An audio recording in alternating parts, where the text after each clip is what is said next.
Salut à tous et bienvenue dans votre nouvel épisode de The Trick Play. Aujourd'hui, on se retrouve pour la première review de l'année. Ça fait plaisir, ça fait plaisir. Alors, je suis avec Augustin de Notre-Dame. Salut Gus. Salut Elio. Et je suis avec notre Batou d'Oklahoma State. Salut Bats. Salut Elio, salut Gus. Eh bien les gars, alors c'était la week 0, pas la week 1. On en avait parlé sur le 1-2-6, donc notre live Twitch hebdomadaire qu'on a démarré, qui démarre à 17h tous les samedis avant les journées de college football. On en avait parlé donc sur Twitch de cette journée qui se préparait. On avait un premier match 100% Big Ten qui était entre Illinois et Nebraska du côté de Champaign dans l'Illinois. C'était un match assez dingue. Gus, qu'est-ce que tu as pensé de ce match? Quel a été le score? Il y a eu pas mal de faits de jeu et c'était de la pure Big Ten. On est d'accord? Alors là, pour le coup, la NCAA qui voulait avoir une saison normale, c'est-à-dire pas de Covid, enfin une saison qui revenait à la normale, t'as Nebraska et Illinois qui sont arrivés, qui ont dit t'inquiète pas, les premiers points de la saison vont être un safety. Voilà, pour un peu illustrer en fait ce match fou. C'était un match qui avait déjà de l'importance pour Scott Frost, le coach de Nebraska, qui avait beaucoup à prouver sur ce match. Et c'était aussi la première de Brett Bielema à la tête des Fighting Illini d'Illinois. Alors, c'est Illinois qui a battu les Cornhuskers 30-22, bien qu'ils n'étaient pas annoncés favoris. Comme je l'ai dit, ils ont marqué les premiers points de la rencontre avec un safety, qui ont mené 2-0 très rapidement. Puis Nebraska a inscrit un touchdown qui n'a pas été converti, donc il y a eu 6-2 à un moment. Alors ça, c'était vraiment un match de Big Ten. Comme tu l'as dit, Elio, voilà, la Big Ten a son paroxysme. Puis après, un fait de jeu assez important avec la blessure de Brandon Peters, le quarterback d'Illinois qui s'est blessé à l'épaule et qui a été remplacé par Arthur Sitkowski, qui était un ancien joueur de Rogers qui est arrivé cette année sur le portail des transferts. Alors pour la petite anecdote, il avait transféré de Rogers suite à l'arrivée du remplaçant d'Adrian Martinez, le quarterback de Nebraska, du coup Noah Vendral, qui l'a benché à Rutgers. Donc voilà, c'est assez drôle.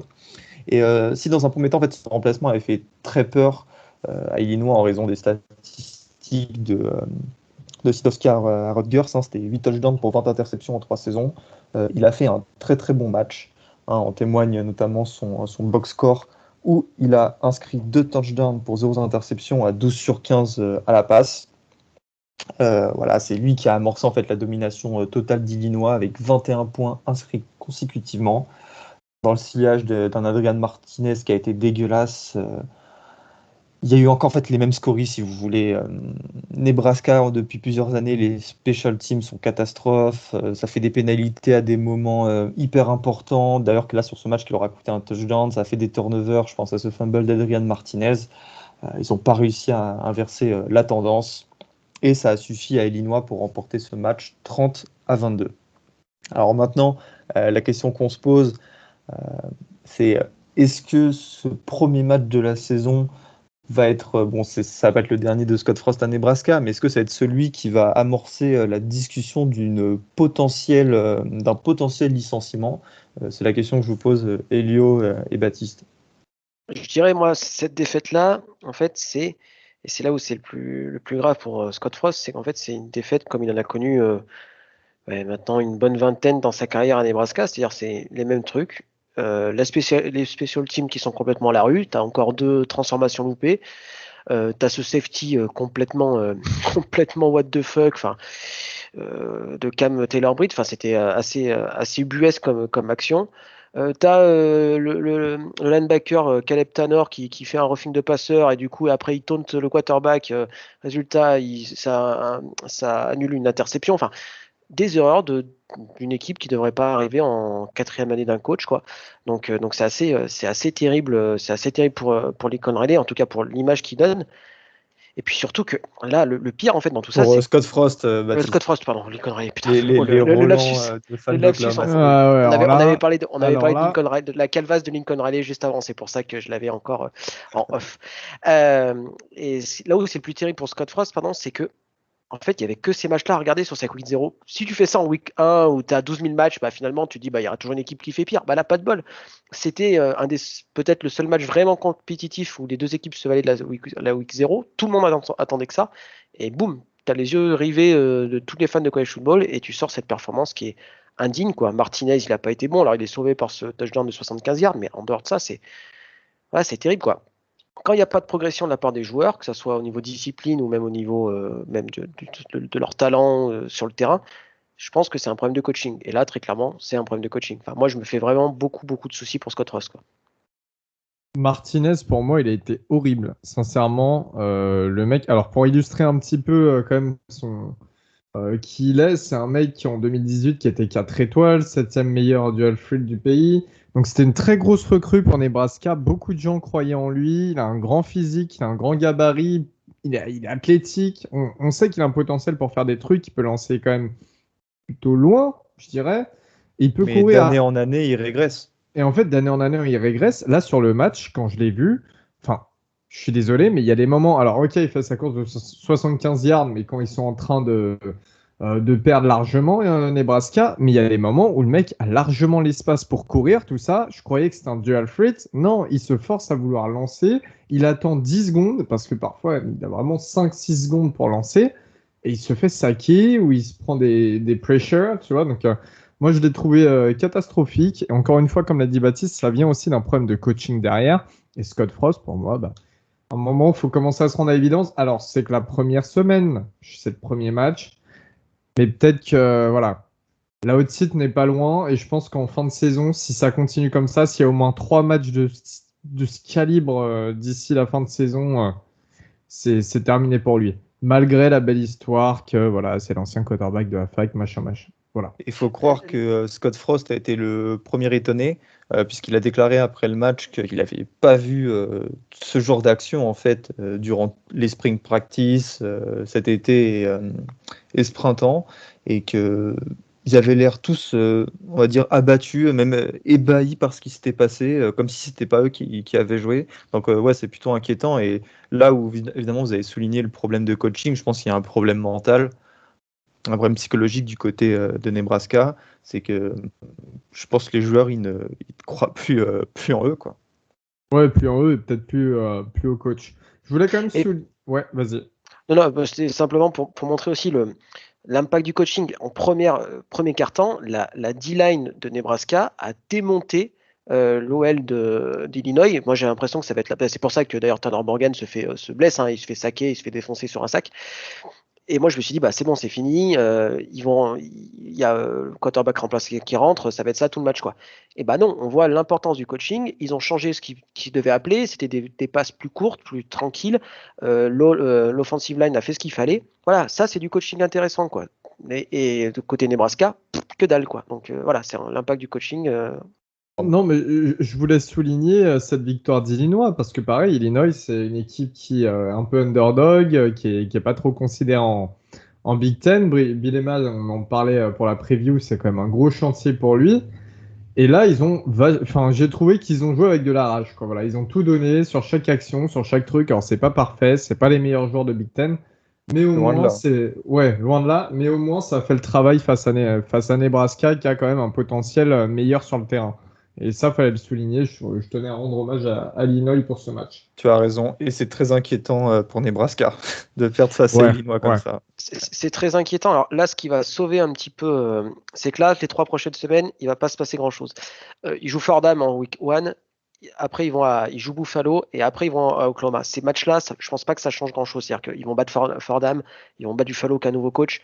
Ils vont se faire éclater par Oklahoma, mais c'est pas là que ça va se jouer. Le match le plus important, c'est celui contre Michigan State en week 5, si je dis pas de bêtises, et le déplacement à Wisconsin. Si là, il n'y a pas d'amélioration, ça va commencer à chauffer sévère, je pense. Inch'Allah. On passe à Hawaï, UCLA, les amis, du côté de la côte ouest et de Los Angeles, le Rose Bowl. Il était sympa le Rose Bowl, Gus? Que dire? On Que en avait dire? parlé, on était content de revoir Que le dire? Rose Bowl de base. Hein. Moi qui étais, on va dire, assez innocent avant le début du match, j'ai dit à Baptiste, oh, je pense que le Rose Bowl va être rempli, il fait beau en Californie, les gens ils vont être contents d'aller voir un match. J'ouvre la télé et là, qu'est-ce que je vois? Un stade, mais complètement vide, quoi. Il devait même pas être rempli à 15% de sa capacité, ça faisait vraiment de la peine. Ouais, ça montre quand même que le football à LA, c'est quand même compliqué, hein, que ça soit les franchises professionnelles que les facs, quoi. Au niveau du match, on a quand même une grosse victoire donc de UCLA. Hein. C'était attendu la victoire, aussi grosse, pas forcément. Il s'impose 44-10. Alors, on a un match un petit peu en demi-teinte de Dorian Thompson-Robinson. On a surtout un très très gros match de la part d'un certain Zach Charbonnet, qui est le transfert de Michigan. Qu'est-ce que vous avez pensé des performances, de la performance globale de UCLA et surtout de Charbonnet? Moi, j'étais assez déçu de DTR, je dois avouer. Bon, alors, Hawaï, voilà, Hawaï, quoi. J'ai pas d'autres termes, c'était quand même très compliqué. Après, voilà, ils se sont reposés sur Charbonnet, qui a été excellent en première mi-temps. Enfin, il a été partout. Et on a retrouvé le Charbonnet de son année true freshman à Michigan. Ça faisait plaisir à voir. Et ça, c'est hyper prometteur là pour la suite. C'est-à-dire que où les saisons précédentes, DTR était un petit peu tout seul. Là, ils ont un vrai running back, un mec qui va pouvoir libérer un peu soit le jeu de course de DTR, soit tout simplement le jeu de passe. Et ça, c'est jamais perdu pour l'attaque de Chip Kelly. Hein. On sait qu'il adore un peu écarter un peu les défenses. Donc ça va être plutôt cool.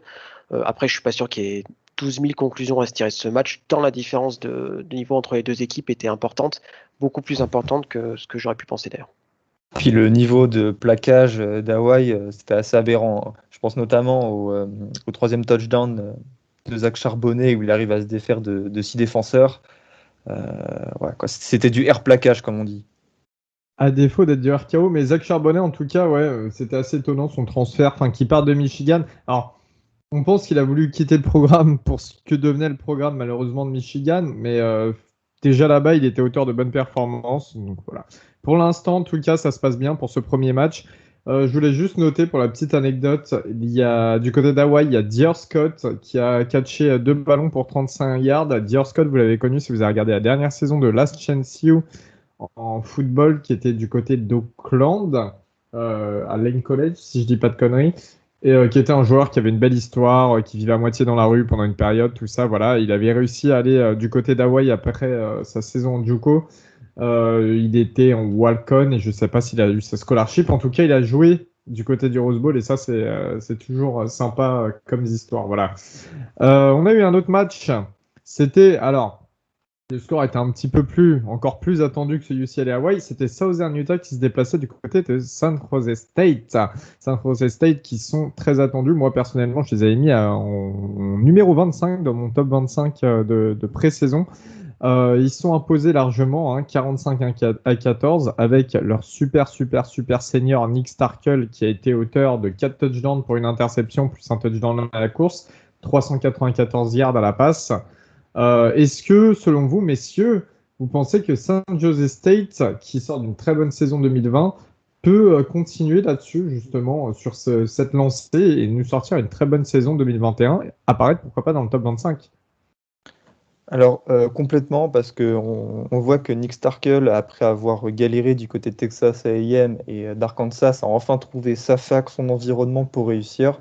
Il semble hyper épanoui, que ce soit en dehors et sur le terrain. En témoigne ce gif assez drôle à la télé américaine, à la façon de Trey Sermon l'an dernier lors de la finale nationale.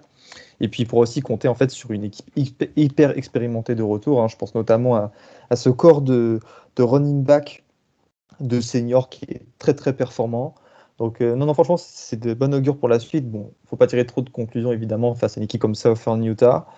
Déjà le match de la semaine prochaine face à USC en dira beaucoup plus sur le niveau des Spartans, mais c'est une équipe qu'il va falloir regarder, qui est, je pense, favorite pour récupérer en fait son titre pour aller gagner le titre de la Mountain West. Très bien, il nous restait 2 matchs aussi ce week-end. Alors, University of Texas à El Paso qui affrontait New Mexico State. Grosse victoire de Texas à El Paso, 30-3. C'était assez attendu. New Mexico State qui n'avait même pas de quarterback fixe il y a encore quelques semaines de ça. Donc voilà, pas grand-chose à dire sur ce match. Je crois que messieurs, vous l'avez regardé assidûment, hein, on va se le dire. À 4h du matin, Ouais, 4 heures du matin, ouais. il fallait avoir du courage. Hein. C'est beau le Nouveau-Mexique, Augustin, c'est beau le Nouveau-Mexique. Il y a Breaking Bad et Et apparemment des paysages un peu montagne, arides, tout ça. On m'a conseillé Narcos. d'y aller, hein, pour de vrai. Donc n'hésitez pas. Oui, voilà. Super, merci. Yukon qui se déplaçait du côté de Fresno State. Fresno State au milieu de la Californie. Victoire 45-0 de Fresno State. Alors on en avait parlé en preview. Hein. Fresno State, c'est une équipe qui sort de temps en temps quelques recrues. Hein. Derek Carr, le quarterback des Raiders. On a Davante Adams, un des meilleurs receveurs de la NFL. Yukon qui a eu un programme qui n'avait pas joué la saison dernière. Un programme qui a fait de football qui a quasiment été effacé à un moment où il parlait de l'arrêter, tout ça. Voilà, on a juste les résultats qui sont là. 45-0 pour Fresno State, messieurs. On va terminer cet épisode avec les actualités principales, parce qu'il y en a quelques-unes quand même. Et je vais parler déjà de celle-ci, parce que c'est vrai que c'est assez dur, ça touche un endroit que moi j'apprécie d'un point de vue personnel très particulièrement, ça touche la Louisiane. Il y a l'ouragan Aïda qui est passé, alors aujourd'hui on est lundi, qui est passé hier, dans la nuit en tout cas d'hier en France, qui a été très très lourd, très très dur. J'ai eu quelques retours de personnes sur place, ça s'est très mal passé. Et LSU et Tulane, donc Tulane, la fac de la Nouvelle-Orléans, LSU de Bâton Rouge, ont délocalisé leur entraînement. Je crois qu'ils sont partis. Enfin, LSU est parti à Houston dans le Texas, si je dis pas de conneries, c'est ça? Ouais, c'est ça. Ouais, voilà, c'est ça. Le Houston qui a été notamment pendant Katrina, une grosse ville de dégagement hein, pour pas mal d'habitants de Louisiane. Donc voilà, on verra si ça a un impact sur la saison un petit peu, ou le début de saison en tout cas de ces deux programmes. On espère que non. C'est vraiment une situation difficile. On pense bien sûr à toutes les personnes de Louisiane et s'il y en a quelques-uns ou des Cajuns qui nous écoutent, on vous fait vraiment des gros bisous. On pense fort à vous. Et puis il y avait des matchs en suspens, hein, bien sûr, qui étaient organisés. Il y avait Oklahoma qui devait affronter Tulane et LSU qui devait affronter UCLA. Ça allait être une belle affiche aussi pour la Week 1. Donc on attend de voir comment ça se passe et la situation évolue. On a aussi une autre nouvelle, Nkosi Perry, l'ancien quarterback. Alors une meilleure nouvelle cette fois-ci, l'ancien quarterback de Miami qui était pareil, en très haut classé à l'époque, je crois que c'était en 2017, sa classe de recrutement, qui est titulaire à Florida Atlantic University. Il a été transféré. Voilà, c'est un dual threat. Apparemment, il a été incroyable hein, pendant les entraînements. Il a réussi à mettre sur le banc le fils du head coach et l'offensive coordinateur. Rien que ça. Et ce qui est intéressant aussi, c'est que du côté de Miami, quand il y était, il avait des snaps, tout ça. Il était quand même prévu pour être un des futurs starters. Mais c'est vrai qu'il y avait du choix au niveau quarterback à Miami. C'est peut-être ça qui Avec le posait transfert depuis Houston de Derrick Et je sais. King. D'ailleurs, ça m'étonne pas qu'il soit à Florida Atlantic parce que peut-être qu'il a préféré rester près de ses proches, de sa famille, voilà. Mais ça m'étonne qu'il soit pas dans un plus gros programme. Voilà.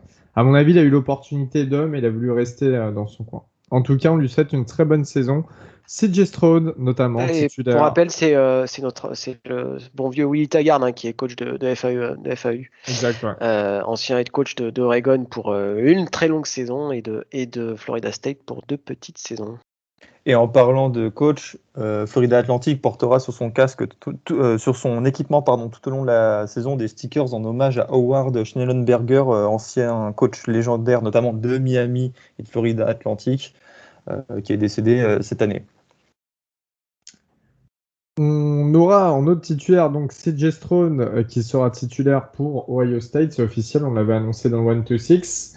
Qui a gagné une bataille Ils étaient 3, il y a Quinn Ewers qui a rejoint Ohio State mais qui n'était pas prévu pour jouer cette saison. Donc ils étaient vraiment 3 à se battre, des 3 très bons quarterbacks hein, à la sortie du lycée. CJ Stroud qui a gagné sa place. On va voir ce que ça va donner en Week 1 dès cette semaine. Tanner Mordecai, l'ancien quarterback 4 étoiles d'Oklahoma qui était derrière Jalen Hurts puis Spencer Rattler qui a transféré pendant la off-season à SMU. SMU qui ont perdu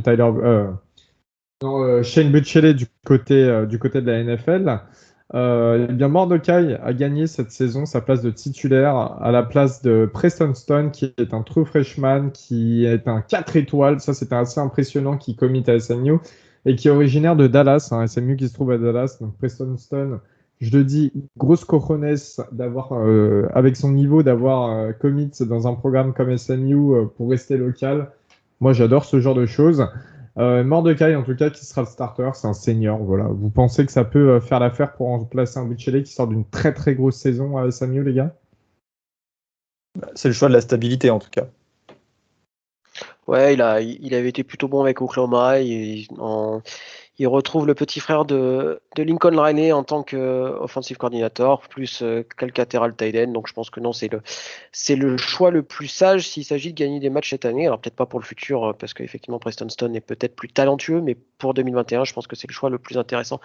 Sonny Dykes, de toute façon, est pragmatique hein, comme coach, donc ça m'étonne pas. Très bien, Baptiste, on va rester avec toi et on va parler cette fois-ci de The Alliance. Si tu peux un peu voilà, nous expliquer. Très rapidement, bon, vous savez que suite à la défection de Texas et de OU pour la SEC à compter de la saison 2025, les trois grosses autres conférences du pays, parce que là, la Big 12 est un peu laissée pour le compte en ce moment, donc la Pac-12, la Big Ten et la SEC ont décidé de faire une sorte d'alliance entre elles. Alors, concrètement, il n'y a pas de contrat signé entre elles. C'est une sorte simplement de dire, voilà, si on va essayer, toutes les décisions qu'on prendra pour le college football et pour même de manière générale pour les sports universitaires seront communes, ce qui fait que ça donne un poids supplémentaire face à la SEC. C'est une réaction très clairement à la prédominance de la SEC, et notamment dans le college football. Donc les trois facs maintenant feront front voilà, quand il s'agira de voter des décisions, ce genre de choses. Et alors concrètement, pour l'instant, c'était un effet d'annonce. On n'a pas trop de voilà, il n'y a pas trop d'éléments de faits pour corroborer tout ça, mais voilà, tout ce qu'on Même sait, pas c'est du que tout, Bat. oui, même pas du tout. Ouais.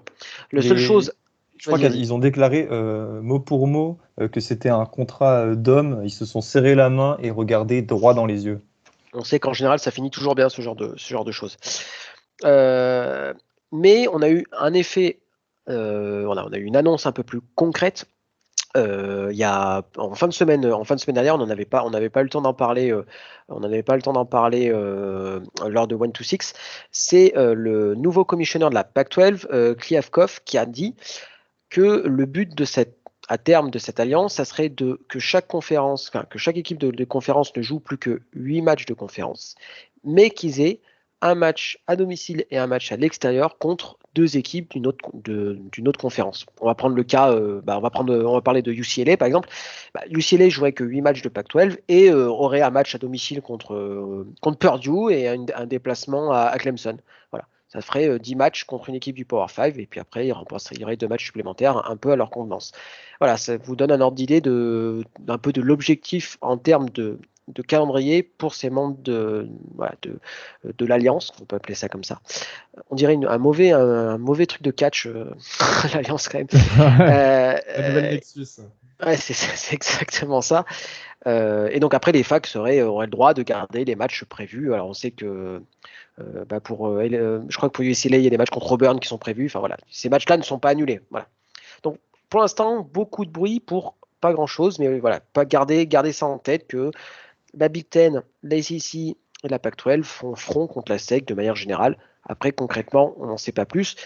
Il y aura peut-être un rétropédalage au niveau des playoffs à 12, c'est-à-dire que les nouveaux membres, en tout cas les membres du comité vont peut-être, et notamment ceux qui sont issus de ces conférences-là, vont peut-être mettre le frein par rapport à ce changement-là. On sait que, je crois qu'il y a quelqu'un de West Virginia dans le comité du College Football Playoff a dit très clairement que maintenant que les cartes ont été un petit peu redistribuées au niveau de la SEC, ça mettait les projets d'expansion des playoffs un peu en suspens. On peut les comprendre parce que là, très clairement, le move de la SEC, c'est d'essayer de balancer 8 équipes de la SEC en playoff à chaque année, quoi. Donc voilà.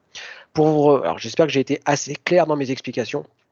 Mais voilà ce qui s'est un petit peu passé ces derniers jours au niveau de The Alliance.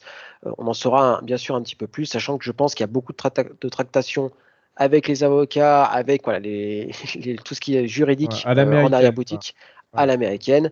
on n'est pas au bout de nos surprises, sachant que, aussi dernière chose, la Pac-12 a annoncé qu'elle ne cherchait pas de nouveaux membres at this time. Et je pense que le At this time, ouais. est hyper important. Je l'avais noté dans mon tweet, c'est que pour l'instant, ils ne cherchent pas de nouveaux membres. Qu'on soit très clair, je pense que si on va chercher, il y a 10 ans, les différentes comités de presse par rapport aux expansions et de la SEC et de l'ACC ou de la Big Ten, on doit avoir les mêmes choses. Donc, il se passe beaucoup de choses en coulisses. Il y a une histoire de gros sous aussi. Donc voilà, ça prendra un peu de temps, mais voilà, on aura, je pense, petit à petit des éléments. La seule chose dont on est sûr maintenant, c'est qu'OU et Texas quitteront la Big 12 pour la SEC. Ça, c'est sûr. Et pour terminer là-dessus, quand même, Augustin, tu as pu participer à cette conférence de presse quand même. En l'agent modeste, hein, c'est juste que voilà, est-ce que tu as bien apprécié? C'est vrai que c'est une première expérience aussi pour nous dans The Trick Play de participer à ce genre de choses. Ouais, c'était trop cool. C'était super sympa. Après, sensation de vivre un truc hyper, mais tout en se disant que rien n'a été annoncé, comme Baptiste l'a très bien expliqué, qu'il n'y avait rien de concret. C'était plus la forme qui était excitante que le fond, à vrai dire. Très bien, et on fait des gros bisous à MG, se reconnaîtra. Gros bisous à toi. Dernière petite info avant de clôturer cet épisode, LSU qui se déplacera du côté des USC en 2024 à l'Allegiant Stadium de Las Vegas pour ouvrir la saison 2024. Donc un bon gros match qui se prépare avec, on sait que c'est dans 3 ans, mais ça, voilà, c'est des programmes qui sont en train de remonter. LSU ont atteint le top il y a 2 ans et là ils sont descendus, ils sont en train de remonter au niveau des recrues, tout ça. Donc ça peut annoncer un super match-up pour démarrer la saison 2024. Des gros bisous à Anne d'LSU France. On va terminer en vous disant d'aller checker un petit peu. Et à Charles. Et à Charles, oui, de USC. Excuse-moi, Carlito, je suis désolé. Excuse-moi. Gros bisous à Carlito. On vous invite aussi un petit peu à aller suivre la saison et notamment les previews de certains postes. Les meilleurs joueurs de certains postes en college football du côté des The Youngster Observatory que vous pouvez trouver sur Twitter et bien sûr Google, voilà, tout simplement en site internet. Et voilà, on se retrouve pour le 1-2-6 de ce week-end qui sera 17h comme d'habitude pour la week 1. Il y aura beaucoup de matchs, beaucoup de choses à dire. Et bien toutes nos équipes, à nous aussi, les membres de The Trick Play qui reprennent. Donc c'est assez excitant, c'est un week-end qui va être super cool à suivre. Et on vous invite tous à venir sur Twitch, The Trick Play Podcast FR, ou The Trick Play. Enfin, vous allez trouver rapidement The Trick Play Podcast sur Twitch. Voilà. Vous n'hésitez pas à aller nous voir samedi. On vous fait des gros bisous, on vous remercie de nous avoir écoutés comme d'habitude. Et puis c'est le début de la saison. À la prochaine. Salut tout le monde. Ciao. Salut.